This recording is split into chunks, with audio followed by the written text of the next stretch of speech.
ಇದು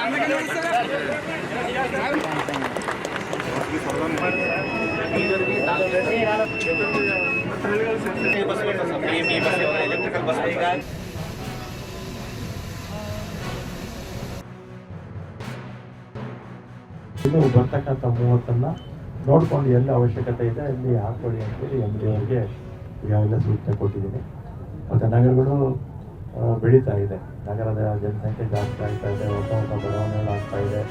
ಅವರೆಲ್ಲ ನಗರಕ್ಕೆ ಬರಬೇಕು, ಹೋಗಬೇಕು, ಶಾಲಾ ಮಕ್ಕಳು ಪ್ರತಿಯೊಬ್ಬರಿಗೂ ಕೂಡ ಅನುಕೂಲ ಆಗಬೇಕು ಅಂತ ಹೆಚ್ಚು ಜನಸಂಖ್ಯೆ ಇರ್ತಕ್ಕಂಥ ಕಡೆ ಇದನ್ನು ಆದ್ಯತೆ ಬೇರೆ ಕೊಟ್ಟಿದ್ದಾರೆ. ಮತ್ತು ಇನ್ನು 56 ಬಸ್ಸು ಇದೊಂದು 2 ತಿಂಗಳಿಂದ ಸ್ವಲ್ಪ ಕಾರಣಾಂತರದಿಂದ ತಡ ಆಗಿತ್ತು. ಆಮೇಲೆ ನಾನೇ ಕರೆದು ಮಾತಾಡಿ 56 ನಾನ್ AC 20 ಬಸ್ಸು, ಸ್ಲೀಪರ್ ಬಸ್ಸು, ಮತ್ತು AC 20 ಬಸ್ಸು, ಆಮೇಲೆ AC ಸೀಟರ್ ಬಸ್ಸು, ಸೀಟ್ ಇರ್ತಕ್ಕಂಥದ್ದು 16